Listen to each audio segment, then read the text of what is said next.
Saya baru habis main bola bersama Celebrity FC, SFC di lapangan C Senayan GBK. Nah ini mau pulang naik MRT. Aku selalu memulai minggu baru dengan teman-teman Celebrity FC dengan semangat baru. Selamat datang di Weekly Monologue Hiroaki Kato. Mari kita pulang.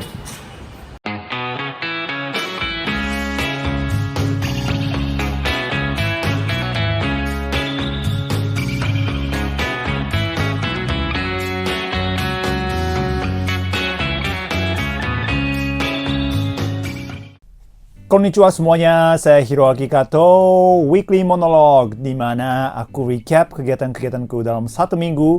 Semua langkah, setiap langkah itu menuju impian aku di Indonesia, alias pengen hidup di dunia entertainment.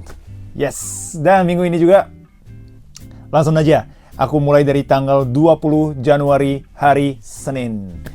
Tanggal 20 hari Senin, seperti ada di video awal, aku main sepak bola dengan Celebrity FC. Dan aku setiap hari Minggu itu memulai dari kegiatan Celebrity FC dan main bola sama teman-teman Celebrity. Dan itu sekaligus silaturahmi juga karena itu semuanya senior-seniorku ya. Bukan hanya dari segi usia. Ya usia aku termasuk senior. Tapi lihat dari pengalaman, mereka udah lama hidup di dunia entertainment. Jadi aku bisa belajar banyak hal dari mereka. Bukan hanya main bola saja, tapi aku bisa bersosialisasi dengan teman-teman selebriti. Karena kalau nggak ada sepak bola seperti itu, aku nggak bisa dapat kesempatan yang bisa ngobrol langsung sama mereka. Dan nggak bisa sedekat ini gitu hubungannya antara mereka. Jadi aku sangat bersyukur aku bisa main bola dan dikasih kesempatan aku gabung ke kegiatan Celebrity FC. Dan setiap hari Senin ada satu lagi kegiatan. Setiap minggu itu ada meeting tim Hiroaki Kato. Jadi meeting online bersama dua manajer aku, Adit dan Aras. Sebenarnya manajemen aku, Yoshimoto Creative Indonesia, itu ada kantornya di Kemang. Tapi aku udah jarang banget, udah lama banget aku nggak ke kantor.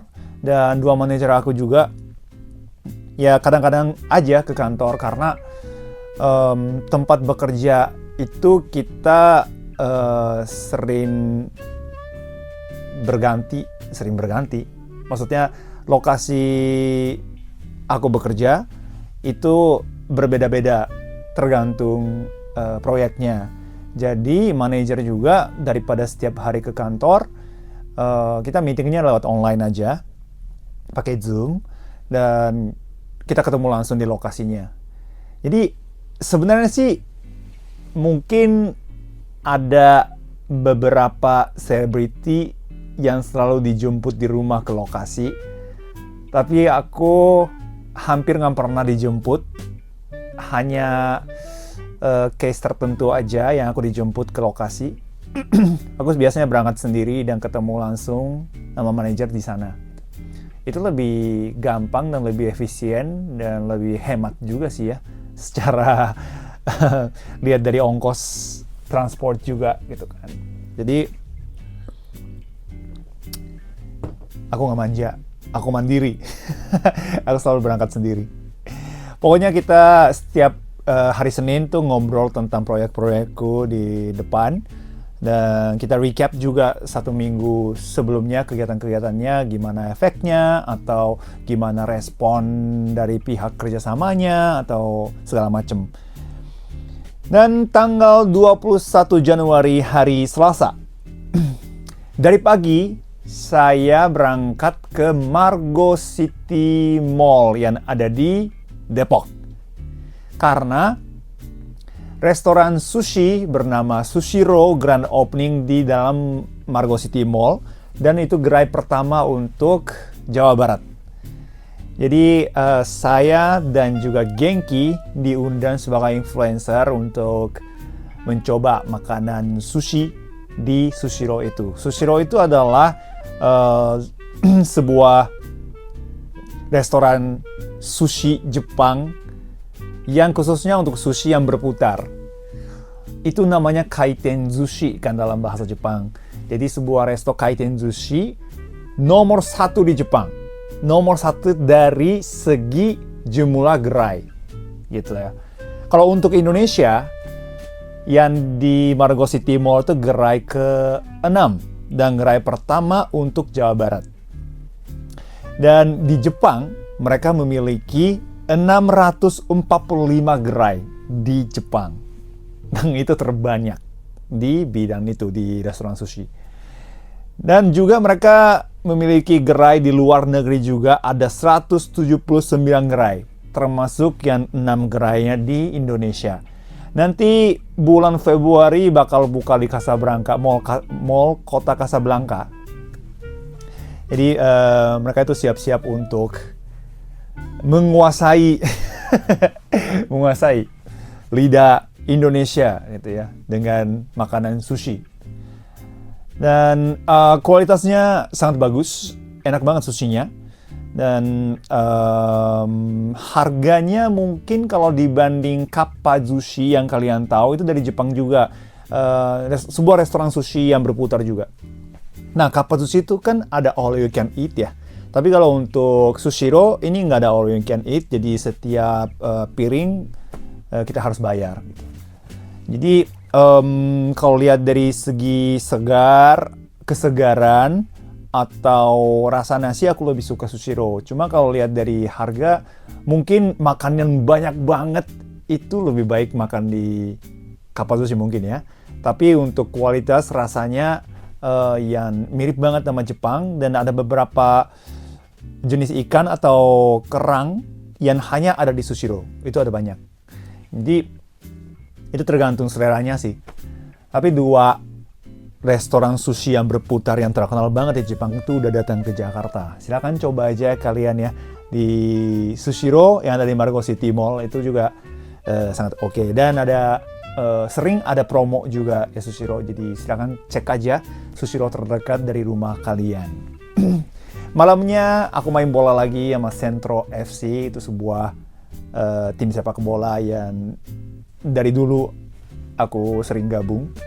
Itu teman-teman Indonesia, tapi malam itu lawan tim Jepang. Dan Centro FC kalah gara-gara aku, kebobolan 2 atau 3 gol gara-gara aku. Karena capek, karena udah hari Senin udah main bola, hari Selasa main bola lagi gitu ya. Usia 41 tahun butuh istirahat untuk lebih fresh gitu ya. Alright. Tanggal 22 Januari, hari Rabu. Tanggal 22 Januari, aku diundang ke gala premier film lagi.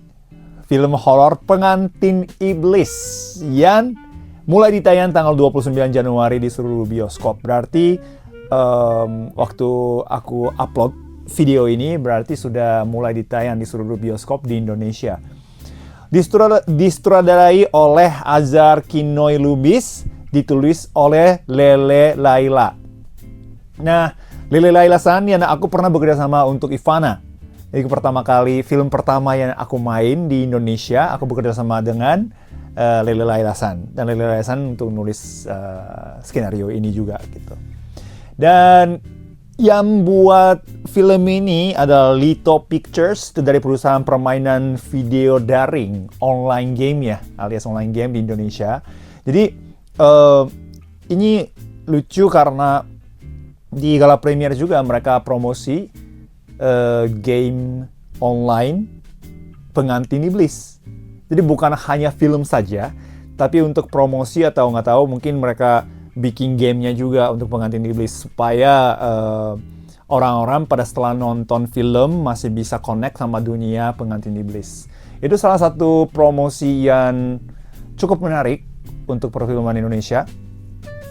Aku nggak tahu ya, karena aku belum main game Pengantin Iblis itu. Cuma ada QR code dan segala macam yang mereka promosi di situ juga. Gitu.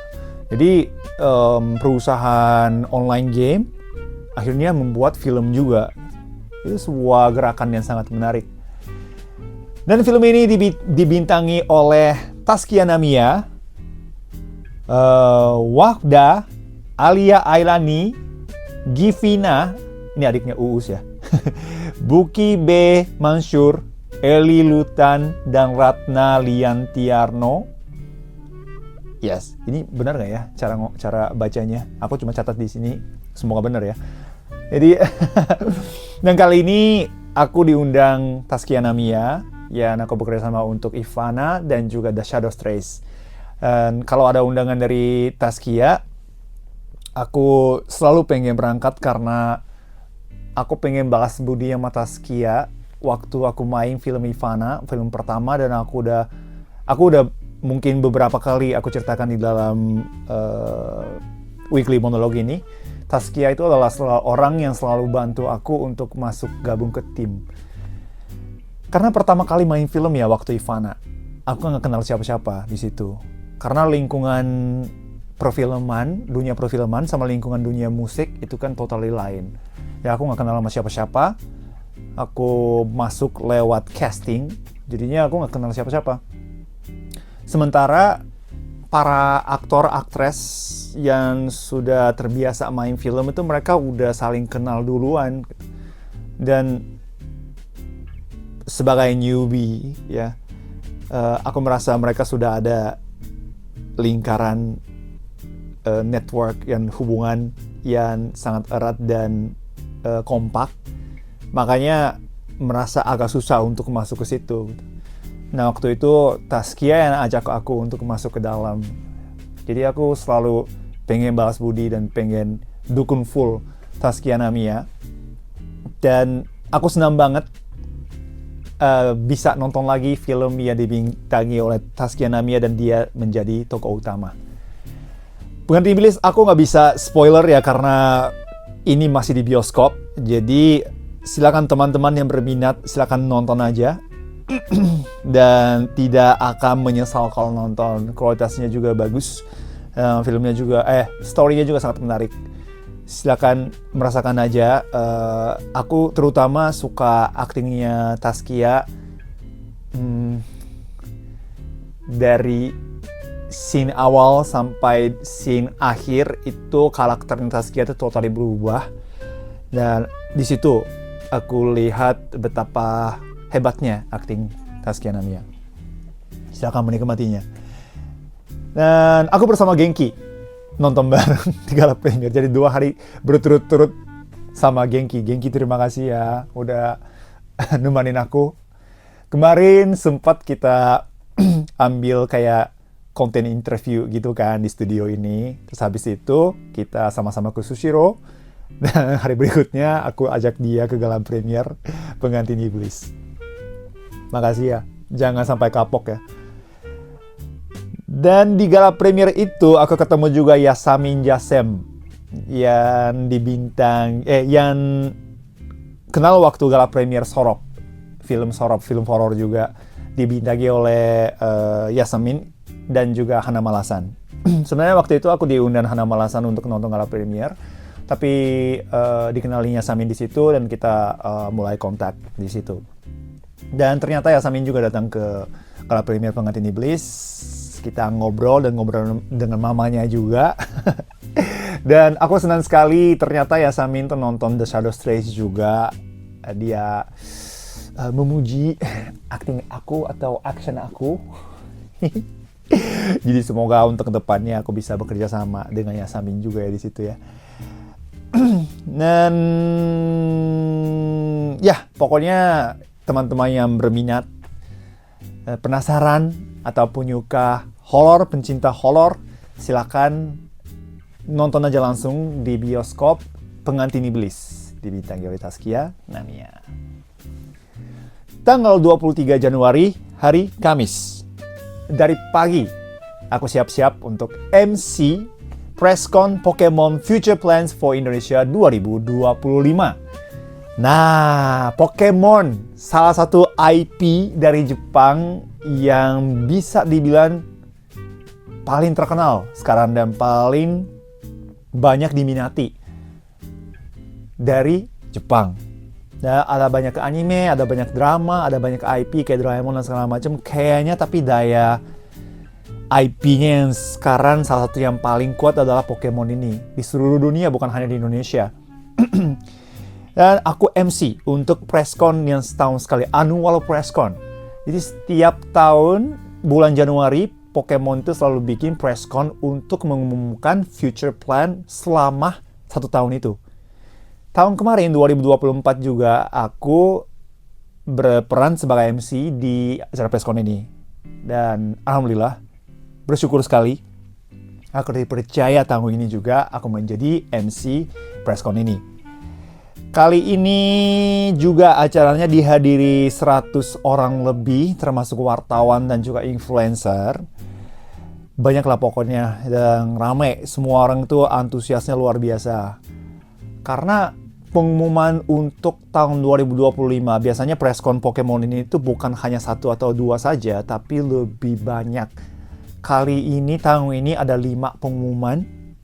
Silakan kalian cek aja artikelnya, kira-kira apa aja yang diumumkan di presscon ini. Kerjasama sama Garuda Indonesia, bekerjasama dengan PSSI terutama ya. Jadi Pokemon bekerjasama sama Timnas Indonesia Garuda. Untuk dia udah pakai seragam Indonesia juga nih, Timnas Indonesia juga nih kemarin di waktu di presscon. Dan sudah ada videonya juga dengan maskot Garuda. Dan beberapa pemain timnas juga sudah collab sama Pikachu, salah satu monster dari Pokemon. Untuk kedepannya juga mereka bakal bikin Kids Soccer School atau apa namanya Kids Soccer Clinic lah ya. Untuk kedepannya, jadi mereka lebih fokus untuk mendidik anak-anak yang punya potensi untuk masa depan. Jadi harapan dari CEO Pokemon itu semoga untuk kedepannya ada 1-2 pemain asal dari Kids Soccer Clinic Pokemon ini menjadi profesional atau masuk ke Timnas Indonesia. Amin, amin, amin. Dan tahun ini juga aku menjadi MC untuk presscon ini. MC-nya overall bahasa Indonesia. Tapi ada beberapa tamu Jepang yang naik ke atas panggung juga. Jadi waktu itu aku pakai bahasa Jepang. Jadi mix bahasa Indonesia dan bahasa Jepang. Dan kadang bahasa Inggris juga gitu ya. Dan persiapannya juga matang. Acaranya berjalan dengan sangat lancar. Karena member pihak I.O. atau di backstage itu orang-orang yang pernah aku bekerja sama selama ini. Jadi kita saling percaya dan kita udah tahu saling kinerjanya kayak gimana, bekerja samanya kayak gimana juga gitu kan. Jadi aku sangat tenang bisa naik ke atas panggung dan berjalan dengan sangat lancar. Itu semuanya tergantung persiapan menurut aku. Jadi untuk tugas MC itu persiapanlah yang paling penting. Persiapan sendiri juga penting sekali, tapi persiapan antara pihak kita dan pihak I.O. dan pihak penyelenggara, pihak klien, customer juga semuanya jadi sangat penting. Jadi briefingnya sangat penting juga, run through, rehearsal, semuanya butuh proses yang sangat detail dan panjang. Tapi semakin matang persiapan, semakin bagus acaranya dan semakin aku santai dan bisa menguasai panggungnya dan bisa menguasai acaranya sebagai Master of Ceremony. MC itu kan singkatan dari Master of Ceremony kan. Jadi MC itu bukan hanya ngomong blablabla aja, tapi harus kontrol suasana dan juga acara. Aku selalu merasa di aku ada tanggung jawab itu. Jadi persiapannya harus matang banget. Harus siap-siap untuk situasi yang darurat juga. Harus siapin kata-kata untuk situasi yang darurat juga. Jadi aku sering banget nulis di skrip ya, kata-kata yang ada kemungkinan aku pakai kalau ada situasi darurat. Sebenarnya kata-kata itu nggak dari dalam skrip, jadi aku harus tambahin situ. Tapi ya kadang-kadang itu nggak dipakai juga. Tapi semakin banyak ada tambahan seperti itu, semakin aku merasa aman dan nyaman di situ. Dan harus sih menurut aku wajib kalau teman-teman yang menjadi MC, persiapanlah yang paling penting menurut aku. Dan ya ini satu lagi, aku senang banget dikasih batik Pokemon. Hari ini harusnya aku pakai batik Pokemon ya. Nanti deh. Dan aku dikasih batik Pokemon. Aku ganti baju kali ya. Bentar. Tanah! Ini nih batik Pokemon. Jadi untuk MC aku dikasih batik Pokemon ini. Aku senang banget akhirnya dapat batik Pokemon yang limited ini. Katanya ini tahun kemarin mereka jual batik Pokemon ini 5 jenis yang limited untuk Indonesia.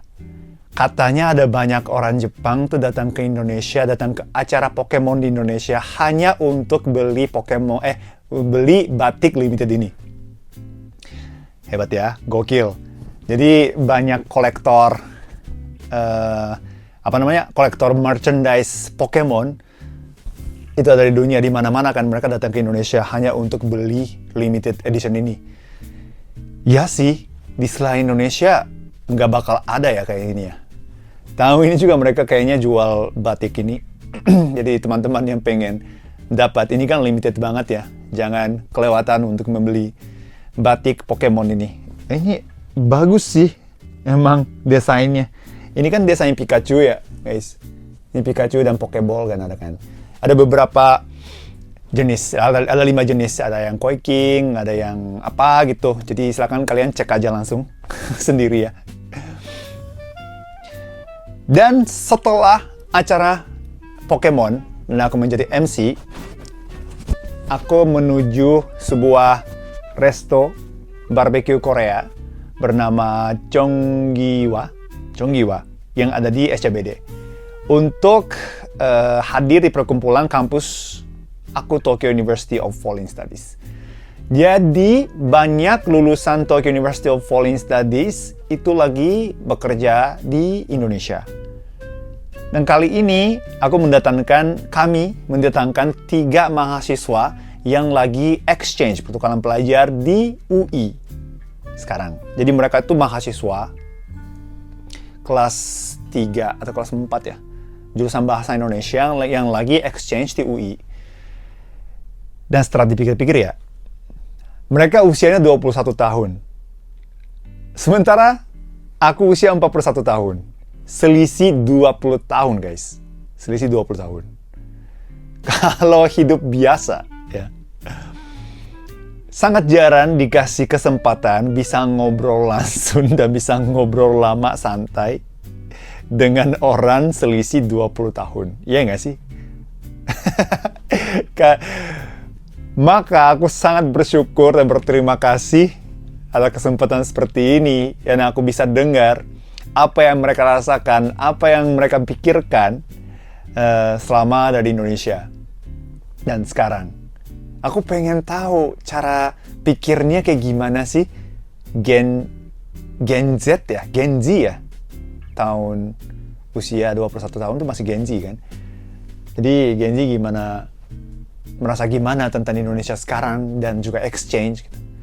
Karena jelas beda ya dibanding 15 tahun yang lalu waktu aku exchange di Yogyakarta. Tentu saja lingkungannya juga berbeda, Jakarta dan Jogja. Itu kan lingkungannya totally lain ya. Dan aku selalu bersyukur aku exchange di UGM, di Jogja. Dan itu kota pertama yang aku kunjungi dari Indonesia itu bukan Jakarta tapi Jogja. Bukan Bali, bukan Jakarta, di Jogja. Dan aku selalu bersyukur tentang itu. Karena kalau di Jogja itu benar-benar bisa santai dan juga bisa fokus untuk belajar atau kegiatan-kegiatan yang ada di situ. Ya kan? Dan gampang bisa kemana-mana. Waktu itu aku naik motor. Kalau Jogja kan nggak begitu gede ya, nggak begitu gede kotanya. Jadi kalau naik motor bisa kemana-mana dengan sangat gampang. Kalau di Jakarta belum tentu bisa kan. Kalau malam-malam naik motor, cewek sendirian kalau misalnya, kan nggak bahaya ya. Apalagi sekitar Depok kan ada beberapa bagian yang gelap banget gitu loh. Kalau di tengah kota Jakarta masih nggak apa-apa mungkin ya. Nah, tapi ya susah juga naik motor, susah naik mobil apalagi kan.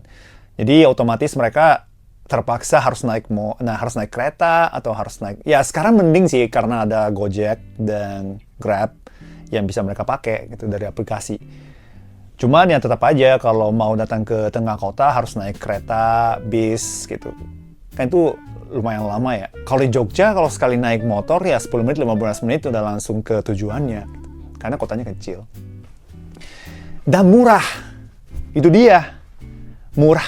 Itu salah satu unsur yang sangat penting juga sih. Iya nggak sih kalian? Kalau semakin menipis tabungannya atau semakin menipis uang yang kita bawa untuk exchange ya semakin cemas, semakin khawatir. Tapi kalau murah ya kita nggak begitu khawatir apa yang kita lakukan atau apa yang kita makan dari uang itu. Gitu. Jadi ya benar-benar aku bersyukur. Tapi ya mereka 3 mahasiswa yang lagi belajar di UI juga, ya lagi sangat menikmati kehidupan di Jakarta karena mereka suka shopping dan segala macam, gampang bisa ke kota dan ada beberapa teman di UI juga gitu kan. Jadi mereka tetap menikmati sih. Tapi aku selalu kangen momen yang di Jogja yang masih ada wartel, warnet, nasi goreng terdekat kosan aku itu masih Rp5.000. Suasananya sangat aku kangen sih. Tapi sekarang Jogja juga berubah ya, jadi sedikit berbeda suasananya. Dan semoga mereka bisa menikmati waktu sisa exchange beberapa bulan lagi, mungkin 2 bulan atau 3 bulan lagi, sampai mereka selesai exchange di Indonesia. Semoga antara mereka untuk kedepannya bisa bekerja sama antara Indonesia dan Jepang ya. Amin, amin. Oke, dan tanggal 24 Januari hari Jumat. Hari Jumat hanya live streaming aja. Aku bikin setiap minggu hari Jumat jam 9 malam. Tapi jujur aja aku agak bingung. Berlanjut nggak ya live streaming hari Jumat? Gitu. Karena jujur aja yang nonton itu hanya sedikit. Kadang 20 orang, yang paling banyak 30 orang. Susah juga ya mengelola viewers atau followers subscribers di YouTube. Aku subscribers di YouTube channel itu 140.000 lebih. Tapi yang nonton live streaming cuma 30 orang. Bahkan sampai 20 orang.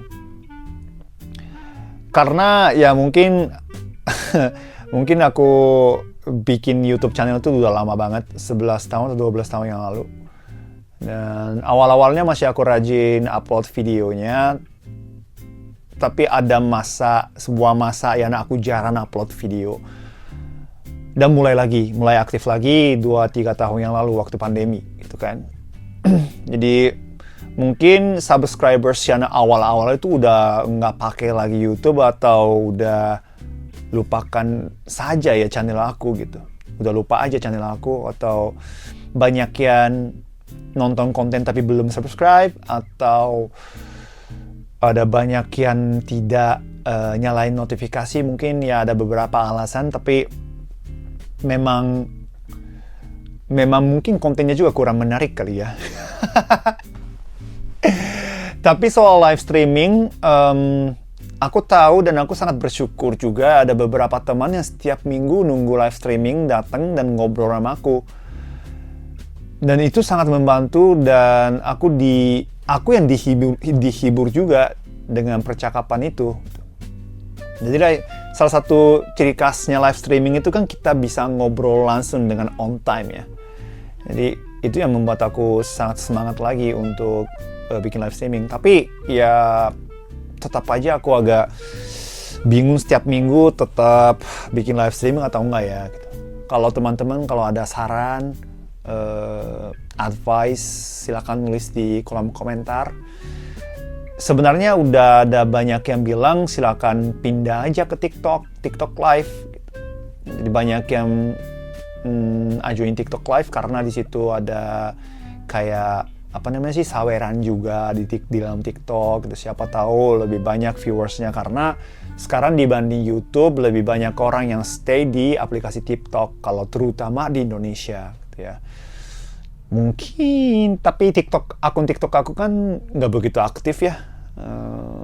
Jadi ya bingung juga sih. Silakan nulis di komentar kalau ada advice. Tanggal 25 Januari hari Sabtu.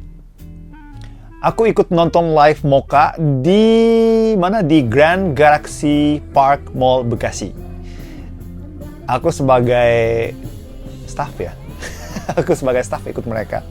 Cuma aku pengen nonton aja.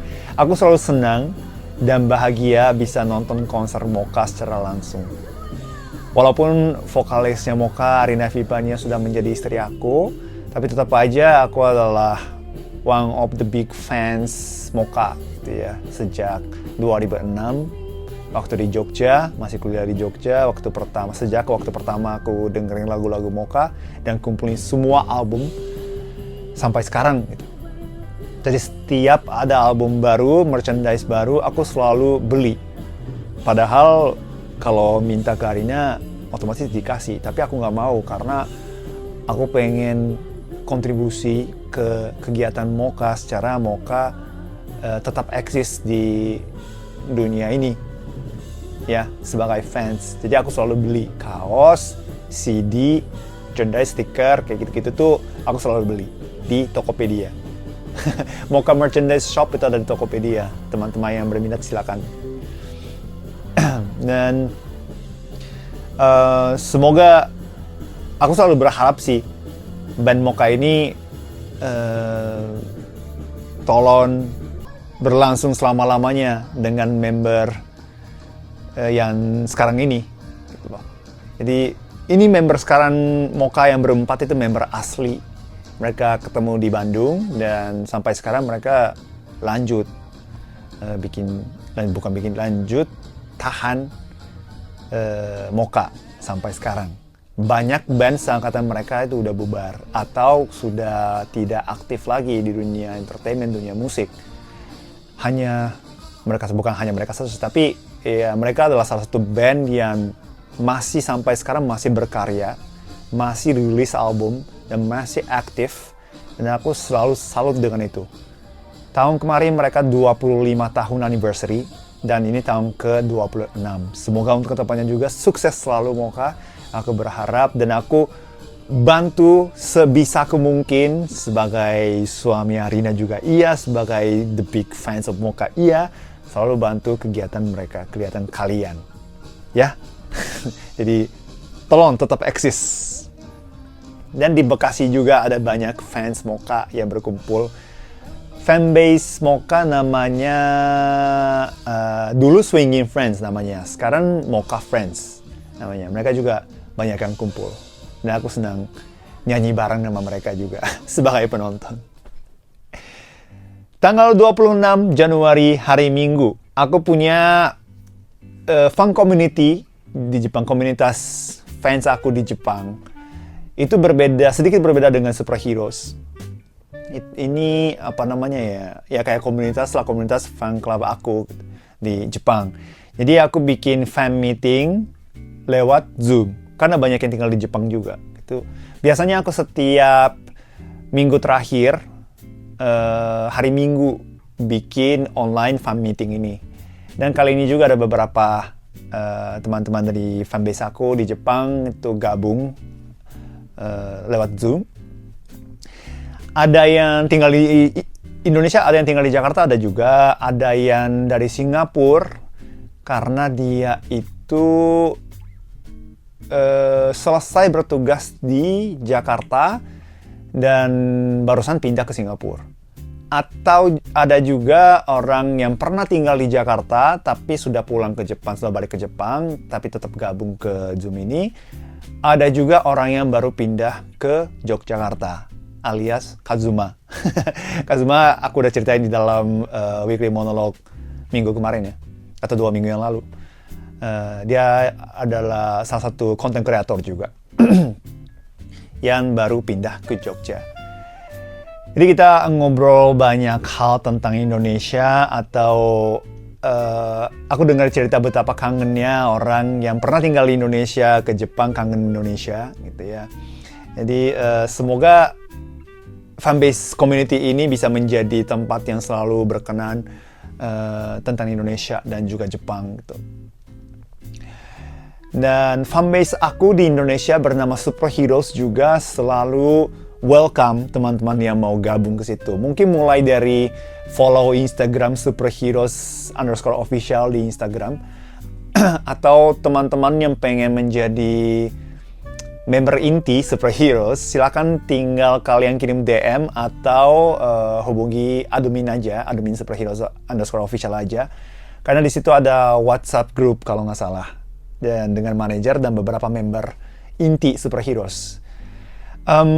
Aku sering bikin fan meeting dan aku untuk kedepannya pengen bikin merchandise buat Superheroes juga. Jadi teman-teman yang kalau mau gabung silakan follow Superheroes_official, dan aku selalu butuh member inti Superheroes Official. Teman-teman yang pengen dukung Hiroaki Goto dengan semangat, silakan gabung ke WhatsApp group Superheroes_official. Sekian, terima kasih weekly monologue minggu ini. Minggu depan bakal ketemu beberapa orang atau aku mengunjungi kantor TikTok. Jadi ya ada beberapa berita yang menarik juga. Jadi jangan lupa subscribe, jangan lupa like, atau jangan lupa nyalain notifikasinya supaya ada live streaming atau ada konten baru seperti ini selalu di notice dari lewat email atau lewat apa gitu ya notification-nya. Oke, terima kasih sekali lagi. Sampai bertemu lagi di konten berikutnya. Sayonara. Bye-bye.